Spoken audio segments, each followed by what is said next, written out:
Hoje a gente está com um convidado muito mais que especial, meu pastor Samuel J. Marques. Palmas, palmas, palmas.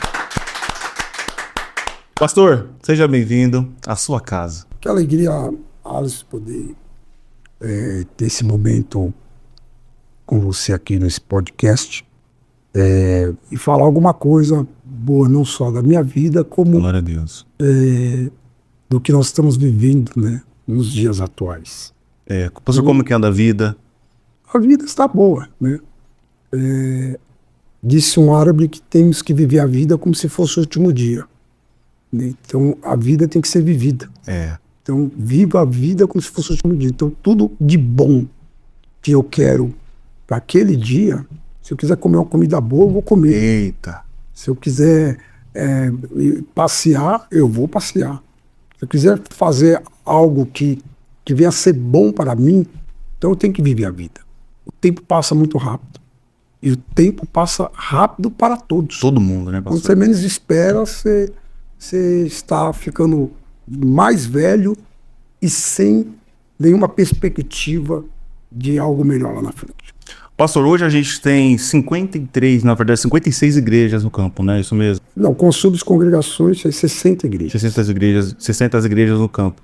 Como que é, pastor, liderar essas 66 igrejas no campo?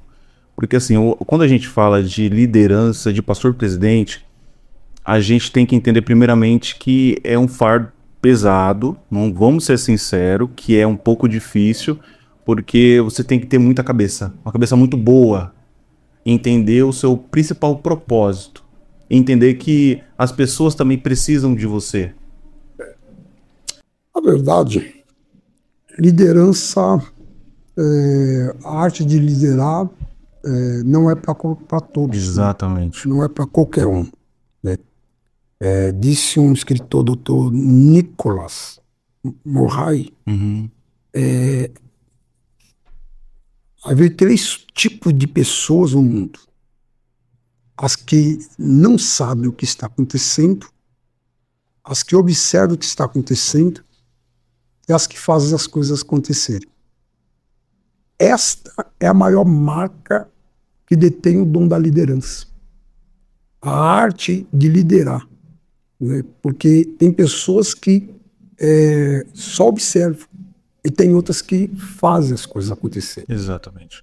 E então, o líder, ele vive o diferencial quando ele se posiciona e ele trabalha para as coisas acontecerem. O crescimento da igreja, o crescimento das pessoas. Da família, né? Da Principalmente. Família. Então, a igreja cresce, você também, a sua vida também, ela evolui, ela cresce também, né? Porque nós estamos debaixo de uma lei de progresso. Né? Deus nos chamou para o crescimento. Né? O próprio Jesus ensinou os discípulos. Os discípulos, eles devem crescer para 3 direções. Para cima, para a comunhão com o Pai. Para baixo, raiz profunda. E para o lado, a comunhão e o relacionamento com as pessoas. Mas, pastor, como que ficaria o futuro da igreja? Porque através desse crescimento da família, como que ficaria o futuro? Porque hoje a igreja mudou muito, né? Na verdade, nós estamos vivendo os últimos tempos da igreja. Sim, Jesus está voltando, pastor. Jesus está voltando. E muitos estão se apostatando da fé, dando ouvido a espíritos enganadores, doutrinas de demônios, pela hipocrisia de homens que falam mentira, tendo cauterizado sua própria consciência, como disse Paulo. Então, as pessoas hoje, elas estão mais descrentes do que crentes. Né? As pessoas estão se apostatando. Houve pessoas que não têm nada de Deus para dizer. Então, as pessoas começam, tudo que vê na igreja, não sabe se o pastor ele só lidera ou ele é empreendedor, empresário. Então as pessoas têm uma visão totalmente distorcida da igreja. Então quando as pessoas olham para a liderança, fulano é próspero. Ele fala que rouba. Fala rico, que não sei o quê. Rouba. O pastor fulano é um cara bem sucedido, olha o carro fulano. Então as pessoas têm essa visão distorcida, mas quando vai ver realmente a vida história, dessas pessoas, que a pessoa tem, que a pessoa construiu ao longo dos anos, porque ninguém cresce da noite para o dia. Ninguém cresce da noite para o dia. Quando você vê um gasto de uma igreja, hoje, quando eu prestei conta, agora em janeiro, do que gastamos no ano, o campo, os obreiros ficaram tudo impressionados, eles ficaram impactados, falaram, rapaz, eu nunca imaginava que tinha um custo desse, tanto aluguel, como água, como luz, como outras despesas manutenção, que sujam, manutenção, que é muito mais caro, pintar, reformar. A igreja não para, né? A igreja não para. Então, eu construí uma igreja no Vitápolis em 4 meses, foi o meu maior desafio. Construir uma igreja em 4 meses. Eu me desafiei, né? Porque Deus me chamou para isso. Eu gosto de desafio, a vida foi feita de desafios, né? E eu me desafio, vou construir em 4 meses. Mas eu fiquei assustado, tudo muito caro, né? Um peso tremendo. As pessoas não dão alto valor, né? Tudo que tem. Por tudo que tem. Uma igreja boa.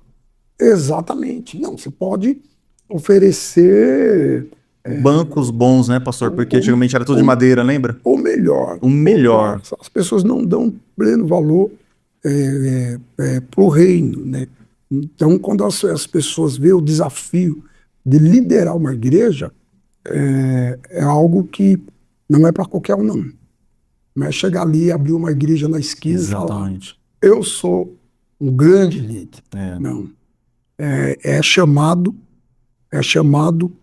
e também tem que estar preparado para paulada, estar preparado para pancada, tem que estar preparado para tudo. Por exemplo, esses haters, né, pastor? A gente tá vendo muito momento de hater, de página de fuxico, página de tudo, falando tanta mal de tanta gente que muitas às vezes as pessoas nem sabem se é verdade ou mentira. A verdade é o seguinte, o que eles buscam, na verdade, são like, porque se tudo que nós tratamos no corpo de Cristo, na igreja, é tratado em gabinete. Antigamente, há muitos anos atrás, quando nós vivíamos a radicalidade do evangelho, tudo que era tratado, nós levávamos para a igreja e todo mundo, todo o corpo ficava sabendo do que realmente aconteceu com aquela vida. Agora imagine, quando a pessoa faz um ataque, a pessoa não está pensando na família, a pessoa não está pensando no estado psicológico de um filho, a pessoa não está pensando no que vai afetar, né, o que vai acontecer. Tem pessoas que até mesmo tiram a vida, tem mulher que cai em depressão, tem homem que tira a própria vida dependendo do que ele passa. Porque o que é tratado, a igreja é um lugar de cura. A igreja é um lugar de cura. E o próprio Jesus, não existe ser humano na terra perfeito. Se você olhar para as escrituras sagradas, Jesus deparou com uma mulher. E esta mulher, ela, ao longo dos anos, ela vivia no erro. Ela foi apanhada num ato, adulterando. Então, se ela vivia nesse estado, essa mulher precisava de cuidados. E a primeira coisa que os fariseus viram nela, o erro. Eles olharam, mas entenda uma coisa, um ato de relação que a pessoa tem, ninguém faz nada com portas abertas. Ninguém tem um relacionamento no lugar público. As pessoas, elas vão em busca de um lugar secreto.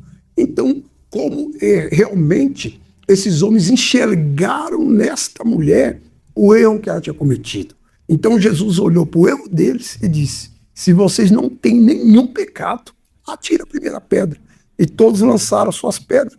E Jesus olhou para ela e disse, quem te condenou? E ela disse, ninguém. Mas enquanto Jesus conversava com eles, Jesus escrevia na areia.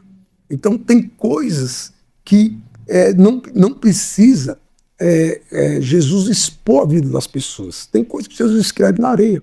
Porque tem uma coisa que eu sempre falo: aquele que encobre as suas transgressões, a Bíblia diz, não prosperará. Mas aquele que confessa e deixa, alcança a misericórdia. Então, a partir do momento que a pessoa falhou, né, foi o que aconteceu com Davi. Davi mesmo disse: quando eu me calei, todos os meus ossos se secaram. Então, Davi olhou para si mesmo e viu que o que levou ele não expressar o seu erro. Então, a pessoa confessou, deixou, alcança a misericórdia. O tempo de disciplina, isso é um posicionamento do líder espiritual. Você vai ficar um tempo aqui sentadinho, ouvindo, aprendendo. Então a pessoa passa pelo processo e dá continuidade à vida. Isto não vai anular a vida da pessoa. Vou dar um outro exemplo. Sim. Moisés matou um egípcio. Quando Moisés mata o egípcio, uma das primeiras coisas que Moisés fez quando o faraó ficou sabendo do ocorrido, Moisés fugiu para o deserto. Então, Moisés não esperou uma tratativa. Moisés não esperou para ser confrontado. Ele mesmo tomou a decisão e fugiu para o deserto. O erro não anulou, mas o erro atrasou. Então, tem coisas que, se o ser humano parar para pensar, por isso que a Bíblia diz: filhos, não pequeis, porque se pecar, temos um advogado, o Senhor Jesus. Então, nós temos um advogado. Então, o ser humano hoje, por isso que os blogueiros hoje, eu mandei puxar a vida de alguns deles. Né? Uns é separado, outros têm a vida totalmente divorciada, outro tem até BO, que bateu na mulher, entendeu? Que deu surra na mulher, um famosão aí, que dava surra na esposa, entendeu? E hoje fica dentro de casa só tirando dinheiro das pessoas, usando os likes e afrontando a família. Afrontando a família. Então, esse tipo de pessoas, o tempo vai revelar realmente quem eles são. O tempo revela pessoas. Pastor, mas vamos falar de cansaço espiritual. Como você lida com o cansaço espiritual? Porque você precisa ser... Você é liderado por uma pessoa também, que já foi seu bispo. Como você lida com isso? Porque a gente sabe que é cansativo, pastor. Muito cansativo. E lembrando, vou voltar àquela pergunta, tem que ter chamado. Na verdade, a vida, ela representa tempo. A Bíblia diz em Efésios 5,16, remido o tempo porque os dias são maus. Então, tempo se administra, tempo se governa. Então, você pode fazer tudo, mas você tem que aprender a governar o seu tempo. Porque o tempo passa para todos. Então, se você não governar o seu tempo, você não tem tempo para a família, você não tem tempo para se relacionar, você não tem tempo para viajar, você não tem tempo para curtir os filhos. Mas quando você... Jesus nos deu 24 horas cada dia. 8 horas para trabalhar, 8 horas para descansar e sobra 8 horas. Então, se você governar o seu tempo, você consegue cultuar 2 horas, você consegue fazer tudo e ter um tempo de qualidade, de realizar tudo o que você precisa sem peso. Porque a vida, a estrada é um legado. Jesus, a Bíblia diz que Jesus, ele se cansou do caminho. Moisés se cansou. Jesus cansado no caminho. Aonde Jesus parou? No poço de Jacó. Ele cansado, ainda ele foi ter com a mulher samaritana. Então, a nossa vida, o nosso chamado, eu durmo com o meu celular do meu lado. Eu durmo com o meu celular do meu lado. Porque eu, como líder espiritual, eu sei muito bem que as pessoas, elas precisam, de repente, um socorro, de repente, uma morte, isso é verdade. de repente, uma situação. Briga, então, conflitos. E o que eu aprendi ao longo dos anos Com o bispo Samuel Ferreira, eu aprendi que o maior líder é aquele que também faz líderes. Uhum. O melhor líder é aquele que tem liderados. Então, quando o líder ele não trabalha pensando só em si mesmo, ele consegue construir um grupo de pessoas para estar ao seu lado. Eu confesso uma coisa para vocês, que ao longo dos anos, eu corria muito. Quando eu era muito novo, que eu voltei para Jesus, eu fui numa velocidade que meu pai se assustou. Era 3 dias trancado, era 7 dias. Muito jejum, Fazia muito jejum, muito. E meu pai, e quando as pessoas olhavam para mim, eu era muito magro, né? Eu era magro que dava dó, andava com terno de uma lista só. E as pessoas viam em mim a dificuldade que eu carregava comigo. Mas o que mudou? O que mudou? Foi a forma que eu fui pastoreado e fui mentorado. Porque todo líder, ele tem que ser mentorado. Exatamente. Ele tem que ter mentor. Porque é o mentor que vai te nortear. O que você está fazendo demais. O que você está errando em algumas áreas da sua vida. Então, quando você tem um mentor na sua vida, você erra menos. Você pode até errar, né? É aquela frase que o próprio Josué Gonçalves usa: não erre para aprender, mas aprende com o erro dos outros. Sim. Então, quando você aprende com os seus próprios erros, é mais doloroso, porque você tem que aprender, com a dor. Mas quando você aprende com o erro dos outros, você aprende com a dor dos outros. E isso é diferente. Tem gente que precisa apanhar para aprender. Tem outros que não. Só observa quem errou. E ele fala: eu não posso partir para esse caminho, para essa via, porque isso não vai ser sadio para o meu futuro. Pastor, sobre o coração missionário.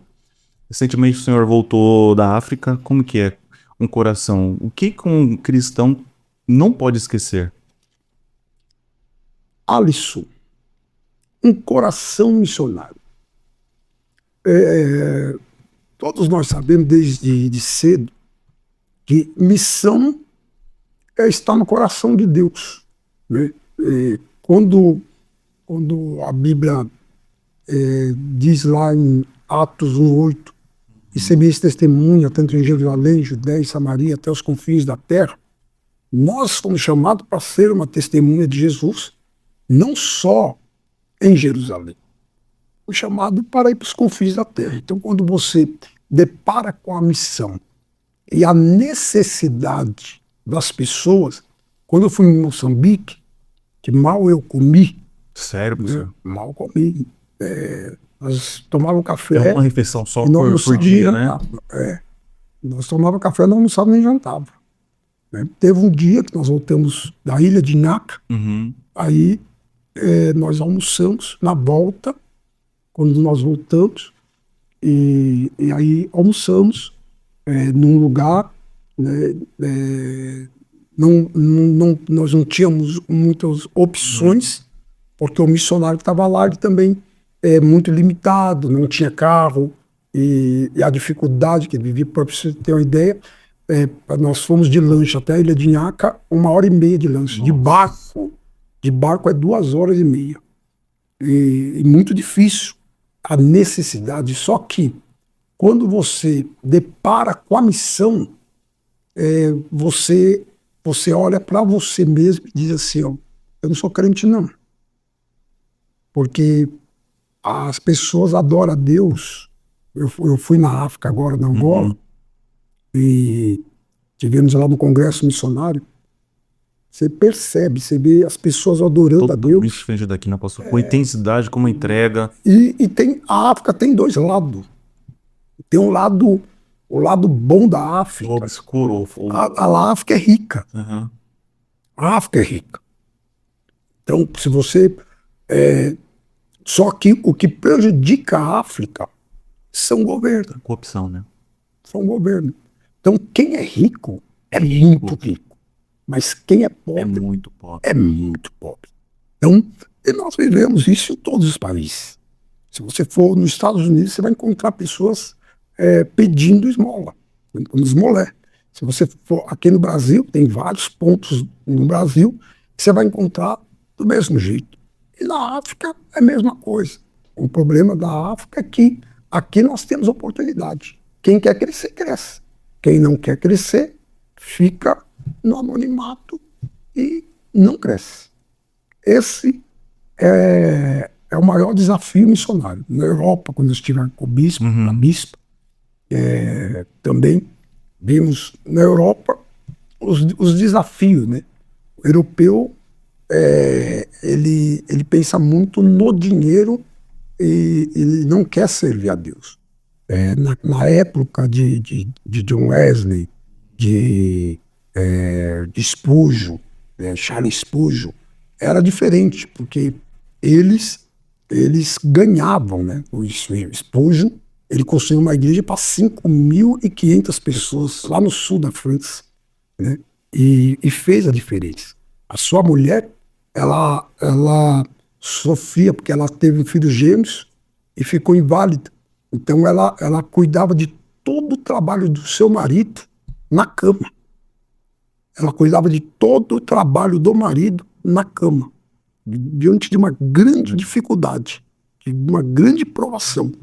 Mas ela distribuía todo o material do seu marido e ele sofria de gota.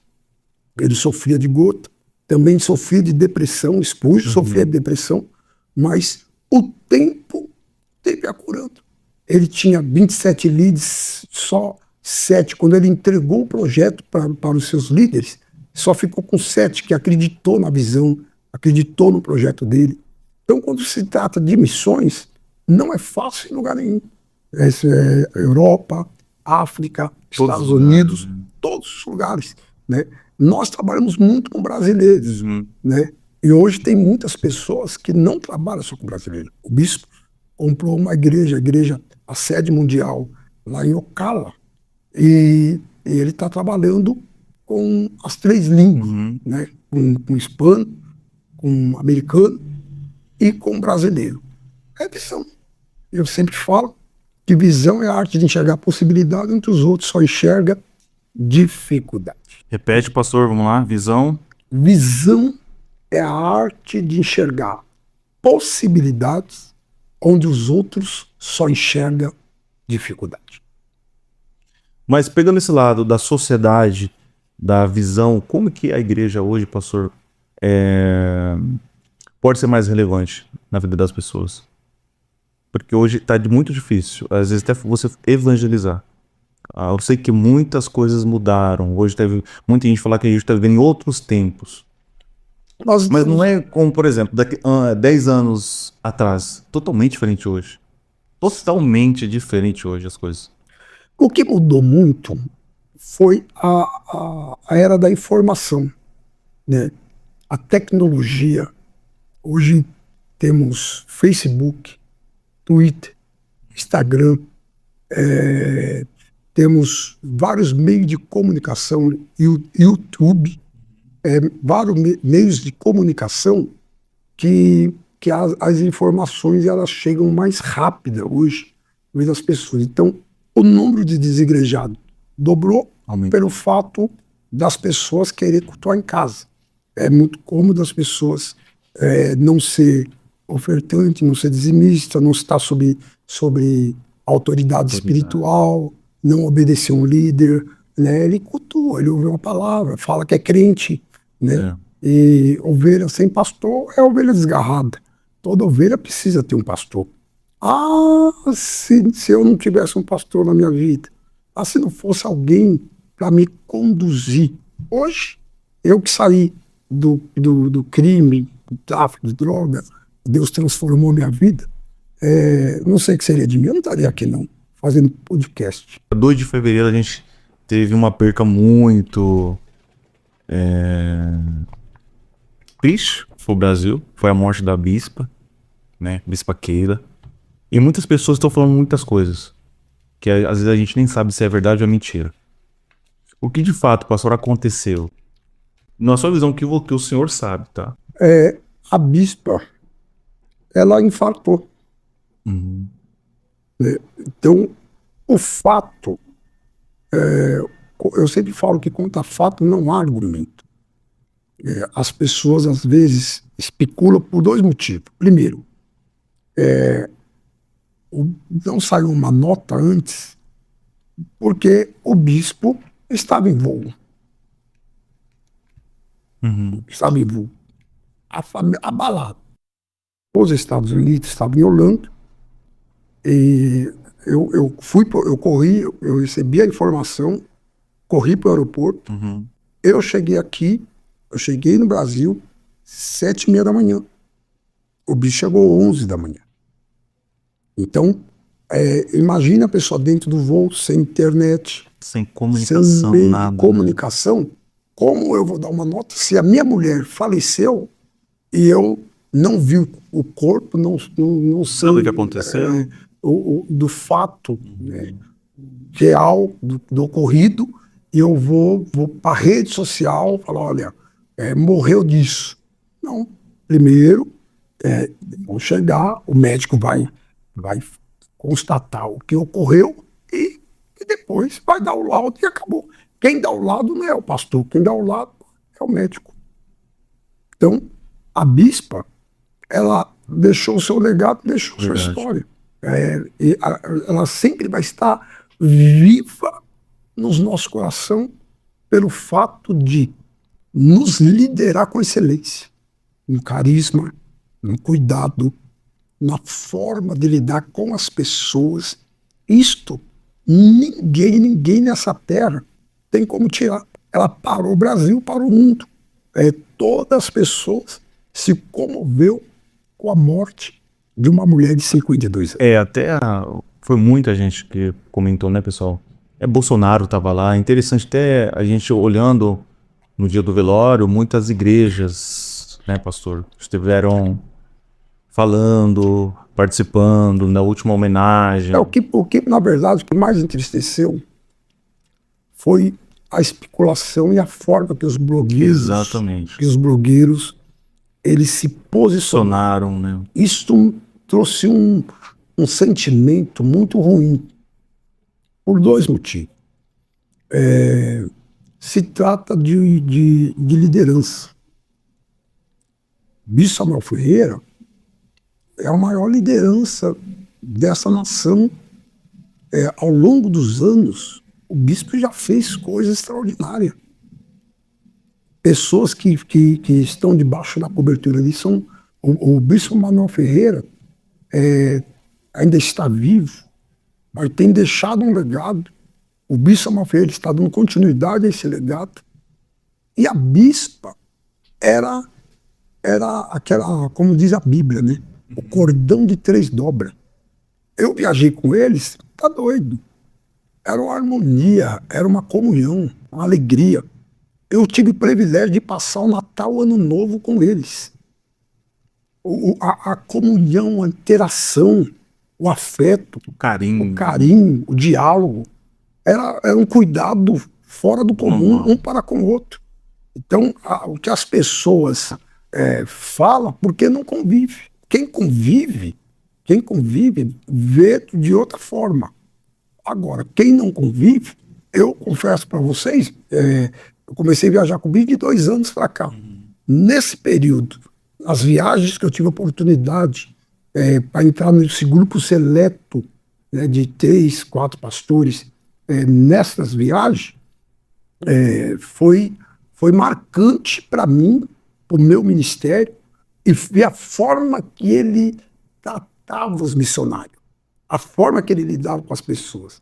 E o lado humano. O lado humano. Isso que as pessoas não vê, né? Não vê. As pessoas veem um líder duro, às vezes severo, em algumas... Porque o líder não pode ser mole. O líder não pode ser frouxo. O líder não pode ser covarde. O líder ele não pode ter medo das coisas. Então, O líder, se ele não se posiciona, o líder que é líder não tem medo de perder. Ele não tem medo de perder.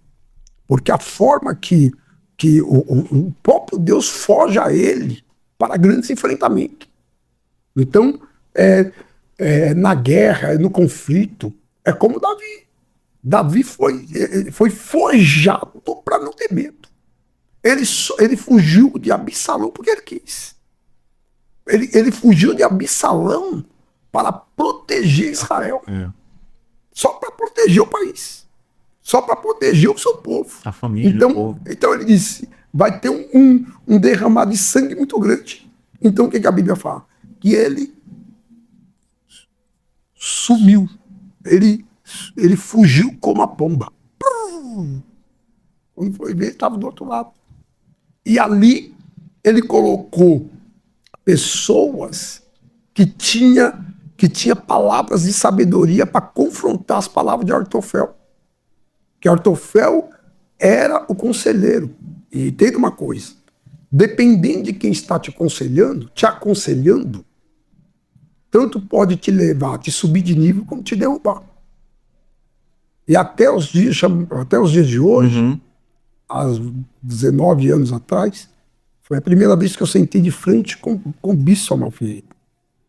E eu me assustei de tanta sabedoria, de tanto conhecimento, de tanta graça que Deus deu a ele. É um homem que fala vários idiomas e tem uma inteligência fora do comum. E não conheço um pastor que lidera líder como ele. Um líder que sabe liderar.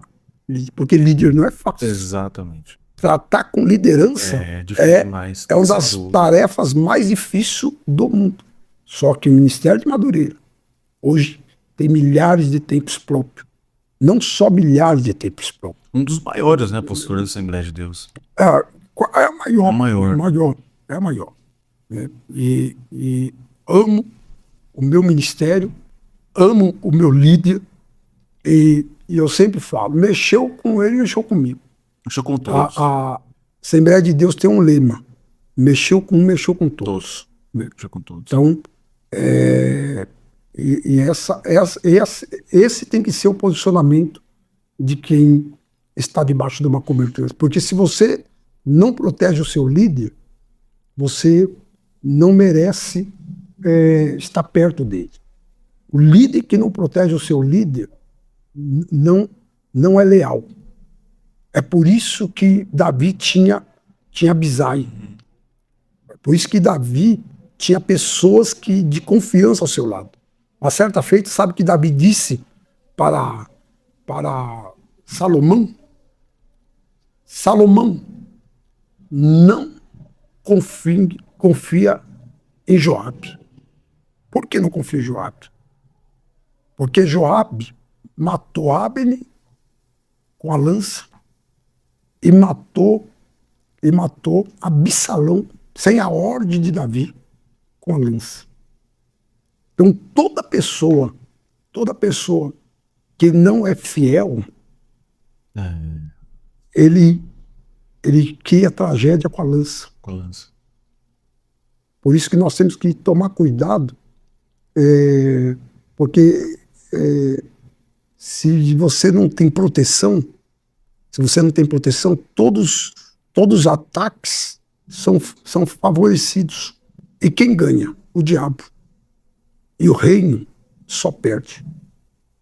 Porque tem muitas pessoas que se espelham em você. Isso é verdade. Tem muitas pessoas que se espelham em mim, que sou líder. Então, dependendo do seu posicionamento, você acaba com tudo. Eu tenho aqui vocês. Aqui tem pessoas aqui que faz parte da mídia. Outras pessoas eu confrontei em gabinete. Eu tratei em gabinete e hoje tem o casamento consolidado, tem a vida abençoada, porque foram confrontados e são abençoados. Então a igreja mais favorece o ser humano do que destrói. O que destrói são aqueles que utilizam do navio de Quitim, que levava escravo da África para Roma. que chamava Navio da Tristeza. Tem pessoas que têm prazer de levar a tristeza, de carregar a tristeza. Mas os navios de Quitim serão derrubados, porque o propósito de Deus ainda é grande na vida do ser humano. Gente, esse foi mais um episódio do Reset. Fique ligado, siga a gente nas redes sociais e não esquece de deixar o seu comentário o que você achou desse episódio. Deus abençoe.